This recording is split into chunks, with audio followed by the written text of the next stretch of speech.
conferir a lição de Sapiência ao Sr. Professor Dr. Vítor Manuel de Oliveira Jorge, subordinado ao tema Arqueologia e as suas unidades.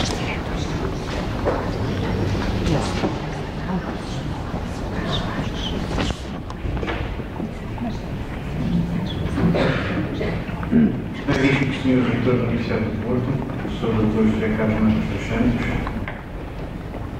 excelentíssimos Srs. Vice-Reitores da Universidade do Porto, Professor Dr. Jorge Gonçalves e Professor Dr. António Cardoso,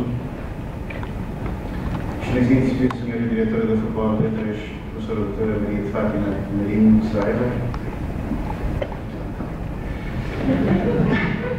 excelentíssima Sra. Presidente do Conselho Pedagógico, Professora Dra. Paula Pinto Costa,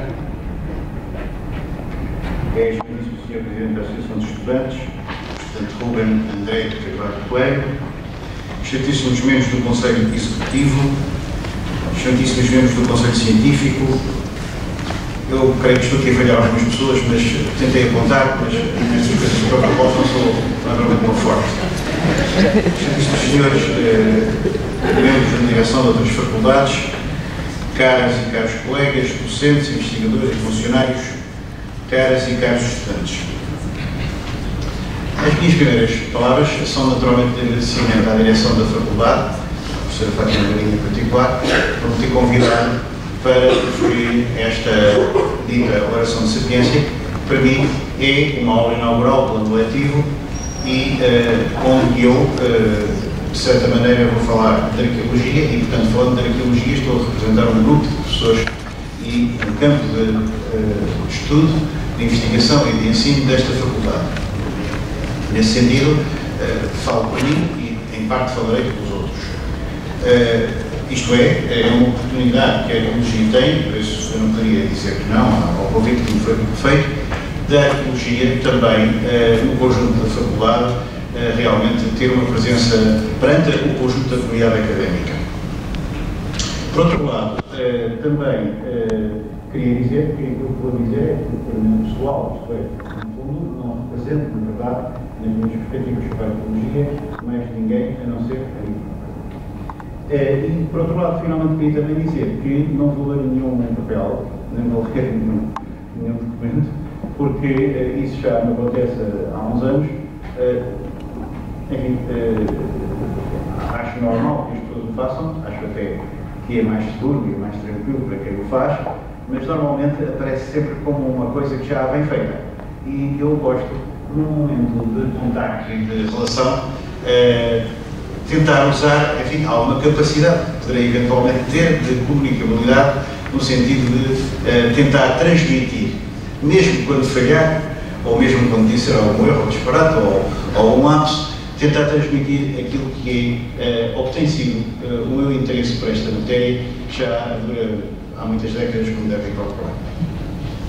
Na verdade, a licenciatura que eu tirei foi a licenciatura de História, profissional em Lisboa, e na altura, como sabem, ou como poderão todos quase saber, havia apenas uma disciplina de arqueologia no curso de História e depois havia uma disciplina de pré-história também. Aliás, era a primeira de pré-história no primeiro ano e depois uma de arqueologia, normalmente abarcava a arqueologia pós-pré-histórica. Mais nada. E lutámos muitos anos por existência de uma licenciatura em arqueologia, que acabaria, aliás, por chegar muito depois do mestrado. Fomos os primeiros no país, em 1989, 90, a realizar o primeiro mestrado de arqueologia no país, aqui na Faculdade de Porto, mestrado daqueles longos, de vários anos, e que teve bastante êxito, creio eu, porque muitos dos nossos alunos têm hoje lugares interessantes no campo da atividade arqueológica em vários colégios. E foi muito frutuoso esse tempo em que podíamos trabalhar longamente em mestrados, enfim, que davam para estar mesmo a trabalhar com os alunos durante bastante tempo. Portanto, isso foi uma inovação que tivemos importante. A outra foi a que tivemos em 1999-2000, com a criação finalmente da licenciatura em Arqueologia autónoma da História. E aqui toco já num ponto fundamental. É que, como sabem, a arqueologia, bem como outras áreas do conhecimento, como por exemplo a epigrafia, ou a numismática, ou a paleografia, ou até as áreas relacionadas com a arquivística, etc., foram durante muito tempo consideradas ciências auxiliares da história, dentro de uma perspectiva essencialmente hierarquizante ou hierárquica do saber. Havia um conjunto de saberes que eram, enfim, as grandes áreas, e depois dentro dessas grandes áreas, em árvore, iam-se ramificando, até que a arqueologia ficava apenas como uma sub-área da história. E pareceria, portanto, que a arqueologia servia fundamentalmente para completar a história que era feita pelos métodos tradicionais, ou seja, a partir dos chamados documentos, portanto, supõe-se documentos escritos, no sentido estrito de documentos.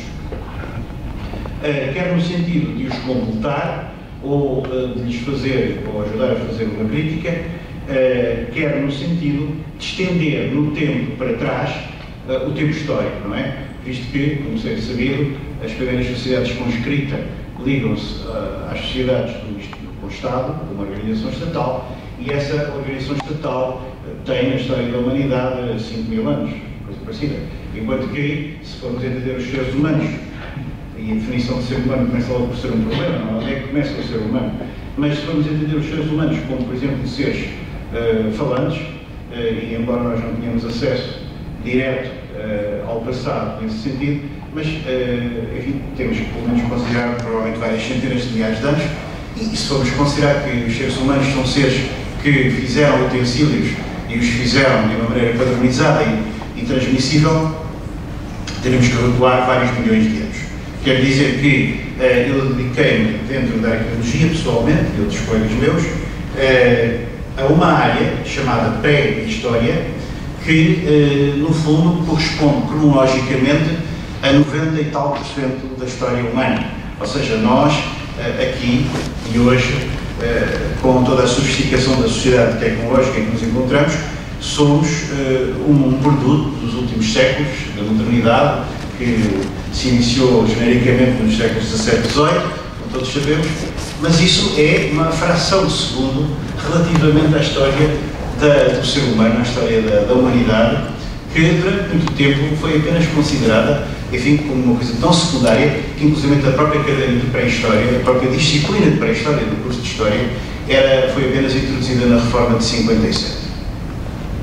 Portanto, eu escolhi dedicar-me a um período, ou uma realidade minoritária, não é? Dentro de uma ciência auxiliar, enfim, a um sub-ramo tão pequenino, que hoje, com o meu peso, de certeza que se subisse lá, caía imediatamente ao chão.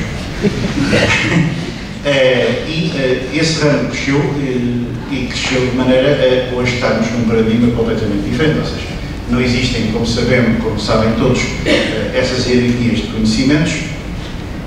O conhecimento é hoje uma realidade não só multidisciplinar, mas transdisciplinar, e, portanto, nesse sentido, qualquer campo a que uma pessoa se dedique implica todos os outros, não é? E portanto, o grande problema é, evidentemente, conjugar a nossa formação, que foi uma formação ainda feita numa época disciplinar, o que até certo ponto não é mau, porque aprendemos ao menos a fazer alguma coisa bem, não é? Mas, a partir daí, há a necessidade constante de um alargamento. E esse alargamento, não para me autoelogiar, considerar que eu sou diferente dos outros, mas esse alargamento, talvez na questão geracional, por amigos que tive a sorte de ter, começou muito cedo, porque dava-me com muitas pessoas que não tinham nada a ver com arqueologia. E uma das coisas que até às vezes as pessoas se espantavam era precisamente por eu estar a ler livros que não tinham nada a ver com a matéria que os professores indicavam, embora também lesse, ou tentasse ler o melhor possível aquela que eles indicavam. Realmente, o caso extremo, e que pronunciou para mim muita coisa, porque foi um indivíduo que me gostou muitos livros que hoje ainda me são muito úteis. Por exemplo, quando começaram a aparecer as obras do Michel Foucault, um autor extremamente interessante, visto que tem um livro chamado Arqueologia do Saber, que desde logo me intrigou, mas que arqueologia é esta, a arqueologia do saber? Que tipo de conhecimento é este que vem interferir agora aqui com o nosso? Nós a tentarmos perceber a arqueologia como um campo auxiliar da história, para reconstituir o passado humano, enfim. E agora vem aqui assim uma nova ideia sobre a arqueologia, Mas esse meu colega, então, era o comum, porque ele lia sempre tudo quando não era preciso vir para os exames, não é? Quando não era preciso vir para os exames. E era dos mais bem classificados, precisamente por causa disso, é que ele antevia, por intuição que tinha, extremamente inteligente, antevia que o conhecimento todo ele é fluido, não é? Portanto, esta palavra que atualmente usamos a cada passo, que é dizer modernidade fluida, sociedade fluida, conhecimento fluido, não é? Um pouco na base daquele sociólogo que trabalha em Inglaterra há muitos anos, o Zygmunt Bauman, que está a usar essa palavra em quase todos os seus livros, porque até vende, não é? Mas, de facto, traduz este caráter de fluxo, que hoje tem um conhecimento em que não há campos rigorosamente separados, na verdade. Há-os porque não podemos ser competentes em muitos desses campos, mas o nosso desejo ultrapassa, de facto, esses muros.